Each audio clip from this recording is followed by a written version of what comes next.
इस धरती की बहुत प्राचीन नगरी है। अयोध्या को मोक्ष नगरी माना गया है। बड़ा प्राचीन श्लोक है। अयोध्या, मथुरा, माया, काशी, कांची, अवंतिका, पुरी, द्वारावती चैव सप्तैता मोक्षदायिका। ये मोक्ष प्रदान करने वाली नगरी मानी गई है। इसलिए भारत में अयोध्या का बड़ा महत्व है। अयोध्या में भगवान राम का जन्म हुआ और यहां एक राम की जन्मभूमि है। हमारे देश में स्कंद पुराण नाम का एक बहुत प्राचीन ग्रंथ है। स्कंद पुराण में अयोध्या का महात्म दर्शाते हुए एक अध्याय है। उस अध्याय में राम जन्मभूमि का वर्णन करते हुए लिखा गया है, जो राम जन्मभूमि का दर्शन करता है उसका पुनर्जन्म नहीं होता। पुनर्जन्म न होने का अर्थ ही मोक्ष है, मुक्ति है। ये अयोध्या का महत्व, अयोध्या का सिग्निफिकेंस दर्शाता है। राम जन्मभूमि का महत्व और सिग्निफिकेंस दर्शाता है। अयोध्या में आज 3000 से अधिक मंदिर हैं। सभी मंदिर भगवान राम को समर्पित हैं। 4 मंदिर या 3 मंदिर भगवान कृष्ण के हैं, 2 मंदिर भगवान शंकर के हैं, 1 मंदिर हनुमान जी का है, 1 मंदिर भगवती काली का है, 4 मंदिर जैन समाज के हैं। अयोध्या में 5 तीर्थंकरों की जन्मभूमि है। अयोध्या में गुरु नानक देव जी पधारे हैं, गुरु तेग बहादुर पधारे हैं। उनकी स्मृति में यहाँ गुरुद्वारा ब्रह्मकुंड है। नहरबाग में एक बड़ा प्राचीन गुरुद्वारा है। ऐसी मान्यता है कि गौतम बुद्ध ने भी यहाँ आकर चातुर्मास किए हैं। अर्थात अयोध्या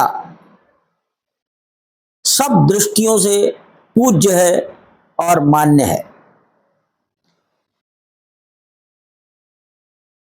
यहां का संघर्ष क्या है?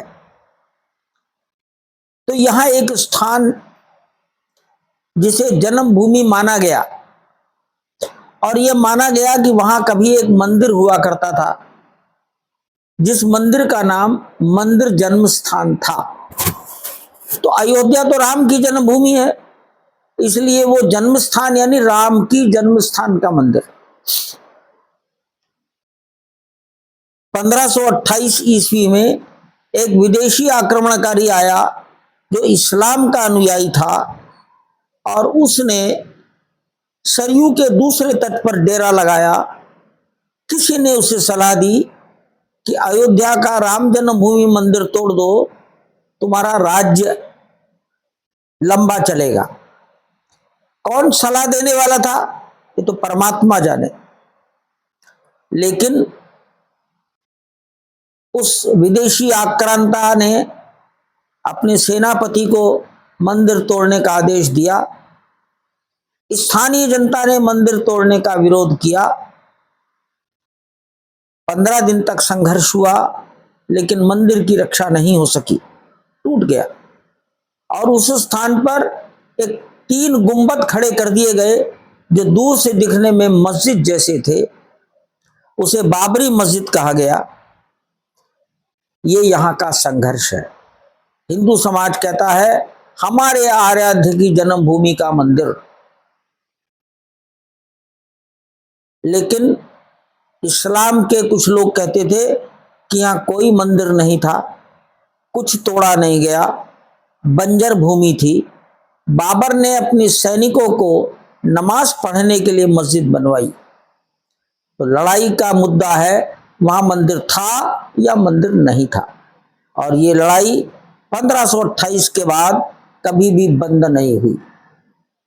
जब अयोध्या के हिंदू समाज, अयोध्या के साधु संतों को जोश आता था, तब लड़ाई शुरू हो जाती थी। ऐसी 75 लड़ाइयों के बारे में इतिहास की किताबों में वर्णन पाया जाता है।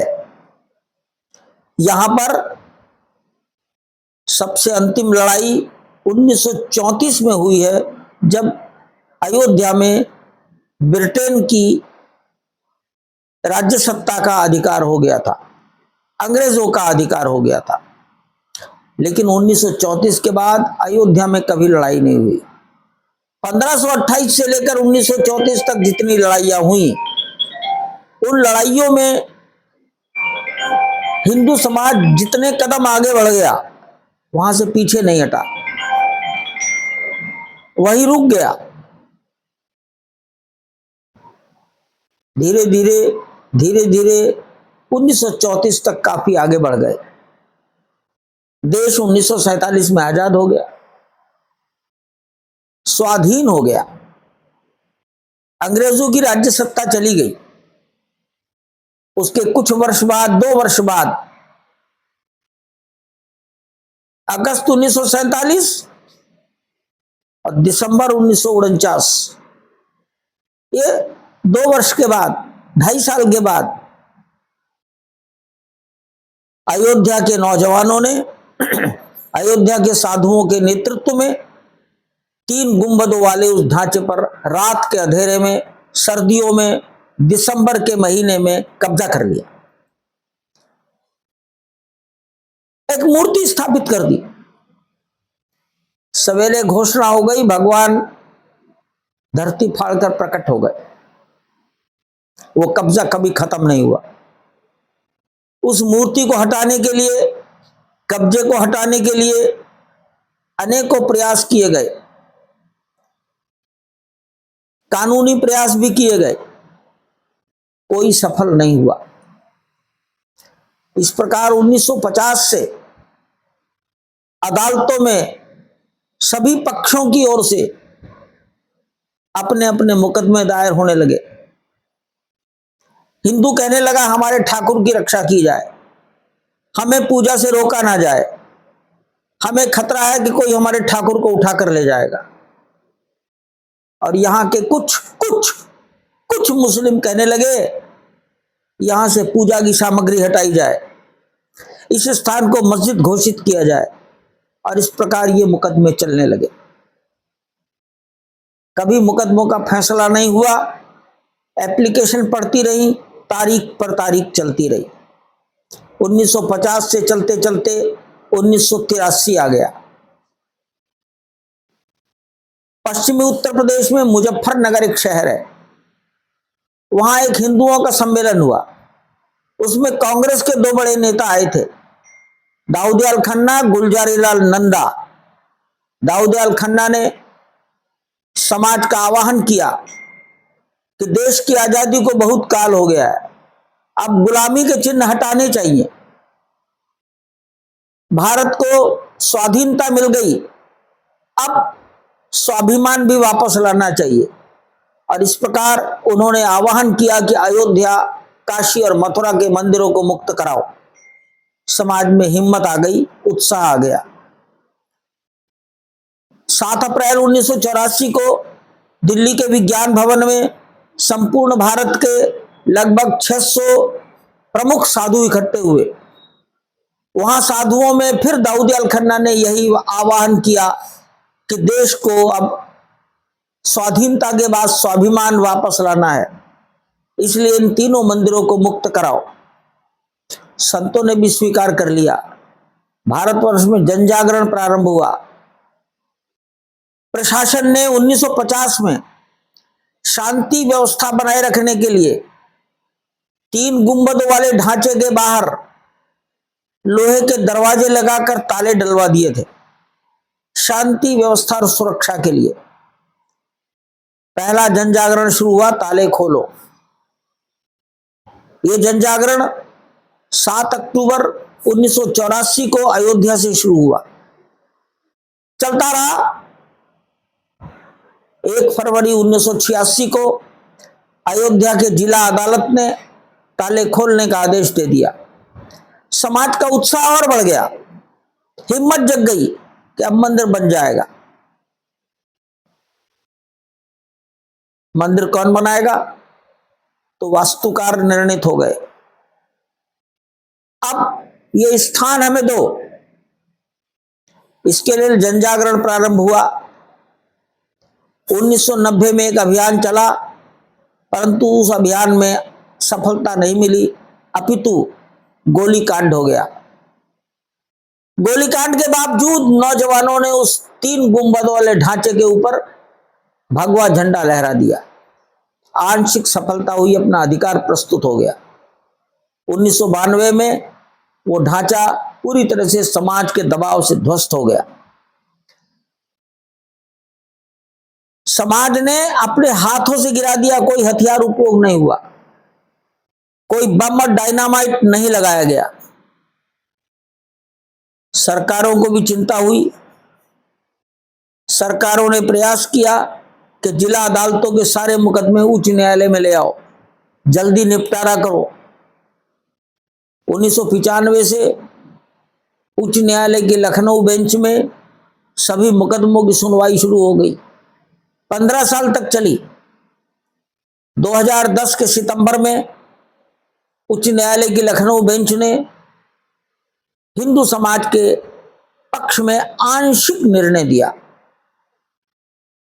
मैं आंशिक कह रहा हूं क्योंकि उच्च न्यायालय ने कहा कि 3 अलग अलग पार्टियां लड़ रही हैं, तो इस भूखंड के 3 हिस्से कर दो, तीनों को 1/3 दे दो। बंटवारा किसी को स्वीकार नहीं था। तीनों दल, तीनों पक्ष सर्वोच्च न्यायालय में अपील लेकर चले गए। 2011 एक बहुत बड़ी समस्या थी। अदालत में तमाम दस्तावेज हिंदी में थे, संस्कृत में थे, उर्दू में थे, फारसी में भी थे, गुरमुखी में भी थे, फ्रेंच भाषा में भी थे, अंग्रेजी में भी थे। सर्वोच्च न्यायालय की भाषा अंग्रेजी है, सबका ट्रांसलेशन कौन कराए? 2011 से 2017 तक किसी भी सरकार ने ट्रांसलेशन कराने का साहस नहीं दिखाया या निर्णय नहीं किया, और इसके कारण सुप्रीम कोर्ट में कोई कार्रवाई नहीं हो पाई। 2017 में उत्तर प्रदेश में मुख्यमंत्री योगी आदित्यनाथ जी मुख्यमंत्री बनते ही उन्होंने सर्वोच्च न्यायालय को कहा हम ट्रांसलेशन कराएंगे। अदालत के आदेश का पालन करते हुए ट्रांसलेशन हुआ। ट्रांसलेशन के बाद किसी ने अदालत को सुझाव दिया, इतने साल लंबा मुकदमा है, आपस में कुछ बातचीत हो जाए, म्यूटेशन, मीडिएशन। और सर्वोच्च न्यायालय ने 3 लोगों की एक टोली बनाई, मीडिएशन कमेटी। मीडिएशन प्रारंभ हुआ, लगभग 4.5 महीने मीडिएशन चला, और मीडिएशन कमेटी ने सर्वोच्च न्यायालय को अपनी कोई राय लिखकर दी। शायद मीडिएशन कमेटी ने लिख दिया कि मीडिएशन संभव नहीं है। यह घटना जुलाई 2019 की है, और इसलिए सर्वोच्च न्यायालय में 6 अगस्त 2019 से सभी अपीलों की नियमित सुनवाई प्रारंभ हो गई। 5 न्यायाधीशों की संविधान पीठ बनी। लगभग 40 दिन तक सुनवाई हुई, लगातार, बिना कोई एडजॉर्नमेंट के।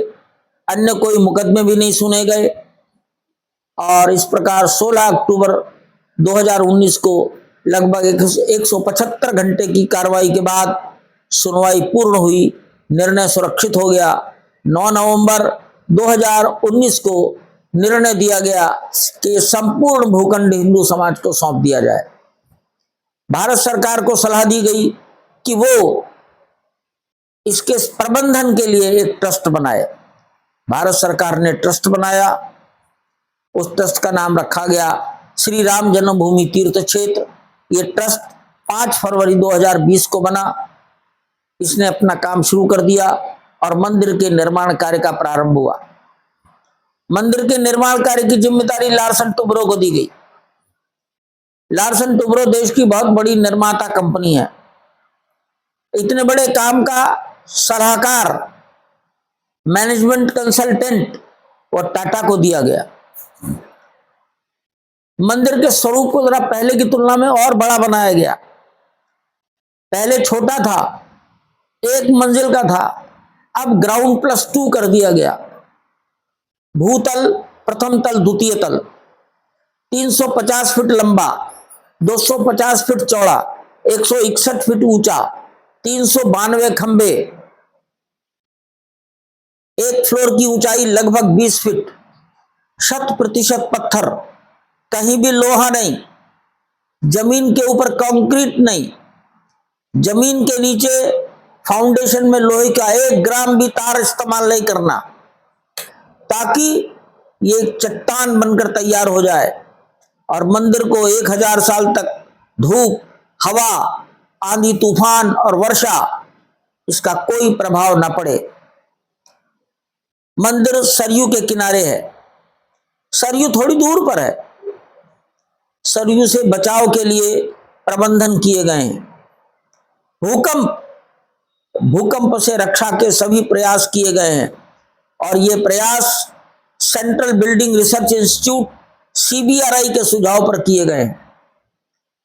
जमीन के नीचे फाउंडेशन, उसको एक चट्टान के रूप में बनाया गया है और ये सुझाव IIT दिल्ली के डायरेक्टर, IIT गुवाहाटी के डायरेक्टर, NIT सूरत के डायरेक्टर, IIT मद्रास के प्रोफेसर्स, IIT बॉम्बे और दिल्ली के प्रोफेसर्स, टाटा और लार्सन टुब्रो के सेवानिवृत्त इंजीनियर्स, इनकी संयुक्त ज्वाइंट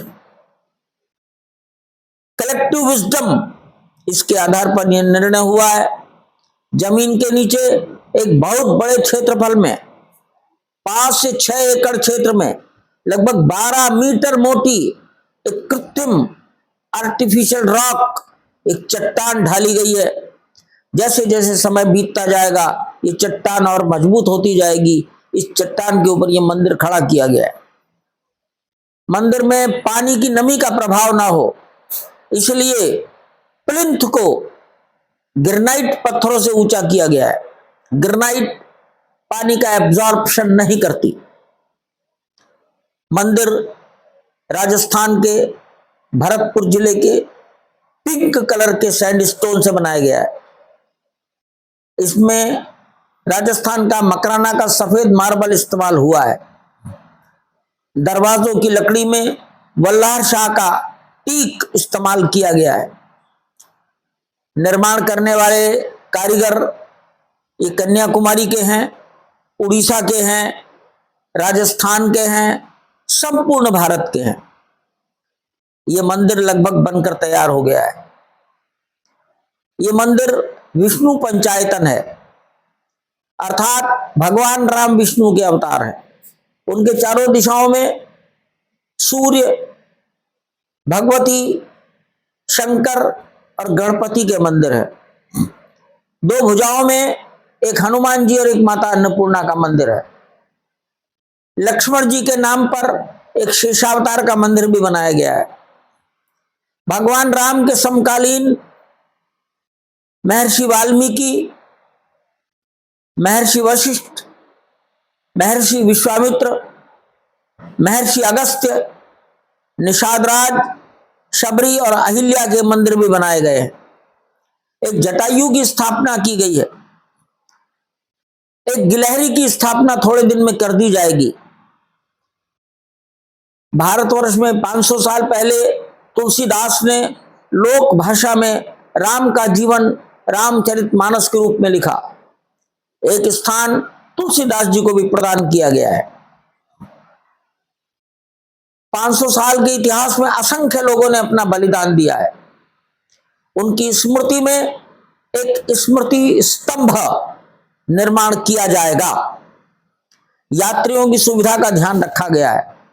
पर्यावरण का विचार हुआ है। नगर निगम की जनता को कोई कष्ट न हो, इसका विचार हुआ है। परिसर के अंदर ही 2 सीवर ट्रीटमेंट प्लांट लगाए गए हैं। नगर निगम के सीवर में कोई वेस्टेज नहीं जाएगा।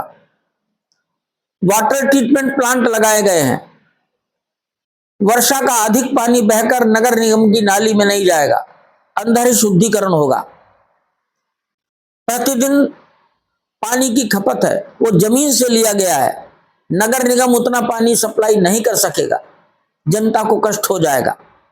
इसलिए पानी भी जमीन से लिया गया है। जमीन का पानी नीचे ना चला जाए, डाउन ना हो जाए, इसलिए 30 स्थानों पर रेन वाटर हार्वेस्टिंग की व्यवस्था की गई है। बिजली डायरेक्ट डेडिकेटेड लाइन ली गई है, नगर निगम की जनता को कष्ट नहीं होगा। जीरो डिस्चार्ज की पॉलिसी पर यह मंदिर बना है। पेड़ पौधों की रक्षा की गई है। ऐसे तमाम अन्य पेड़ लगाए जा रहे हैं जो कभी रामायण काल में होते थे, आज उपस्थित नहीं है। उनके लिए जलवायु और मिट्टी, इस पर अनुसंधान हो रहा है। और इस प्रकार ये मंदिर का क्षेत्र, इसका विकास किया जा रहा है। जनता जनार्दन अपने मोबाइल, अपने जूते, अपने सामान सुरक्षित रख सके, इसके लिए पूरी लॉकर की व्यवस्था है। सभी व्यवस्थाएं निःशुल्क प्रदान की जा रही हैं। आप थकान है, आराम करने के लिए बैठ सकते हैं। ऐसा एक भवन, यात्री सुविधा केंद्र, ये निर्माण किया गया है। मैं समझता हूं ये मंदिर हिंदुस्तान में एक इतिहास का महत्वपूर्ण स्थान प्राप्त करेगा। ये हिंदुस्तान के सम्मान और गौरव का मंदिर है। इसने संसार में ये स्थापित किया है कि भारत का हिंदू समाज इतिहास की गलतियों को धीरे धीरे सुधारने की ओर जा रहा है। धन्यवाद।